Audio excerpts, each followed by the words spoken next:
서울교통공사 파업이 내일로 예고됐습니다. 정부와 서울시는 성실한 교섭으로 공익서비스 지원 방안 등을 마련하여 파국을 막아야 할 것입니다. 서울교통공사 노동조합이 구조조정 철회, 공익서비스 비용 국비 보전, 청년 신규 채용 이행 등을 요구하며 내일 파업을 예고하고 있습니다. 전국의 6대 도시 전국 6대 도시의 철도노동조합도 연대 파업을 계획하고 있습니다. 조합원 찬반 투표 결과 81.6%의 찬성으로 합법적 쟁의권을 가지고 정부와 서울시에 교섭을 촉구하고 있습니다.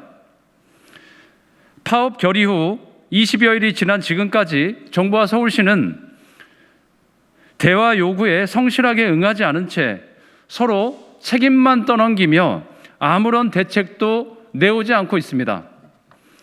정당한 합법적 쟁의권을 가진 노동조합의 요구에 대해 정부와 서울시의 무책임하고 불성실한 행정을 강하게 비판하지 않을 수 없습니다.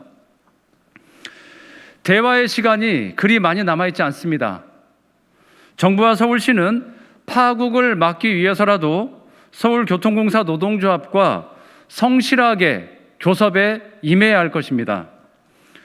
서울교통공사가 1조 원 규모의 엄청난 적자를 발생시킨 것은 방만 경영이나 노조 이기주의의 문제가 아닙니다.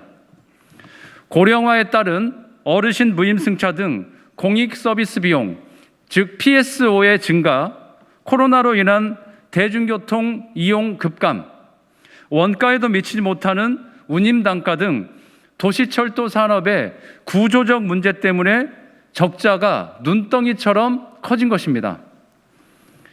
실제 지난 5년간 무임승차로 인한 서울교통공사의 연평균 손실액은 3,368억 원에 이른 것으로 나타났습니다. 코로나로 이용객이 급감한 작년을 제외하면 무임승차로 인한 연간 손실액은 당기순 손실의 60%에서 80%를 차지할 만큼 심각한 경영난을 초래하고 있습니다.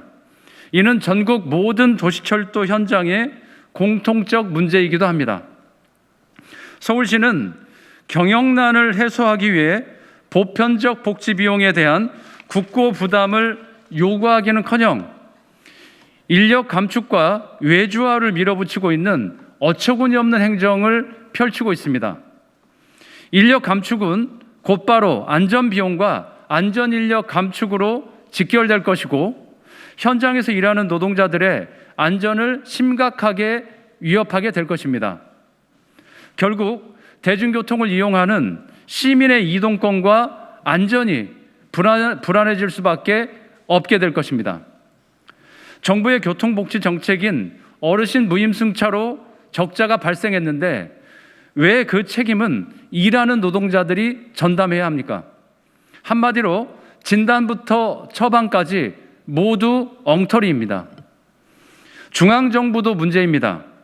중앙정부가 어르신 무임승차 적자분에 대해 코레일 철도는 재정 지원하면서 왜 지방정부와 도시철도는 지원하지 않습니까? 재정 운영의 형평성에도 맞지 않습니다.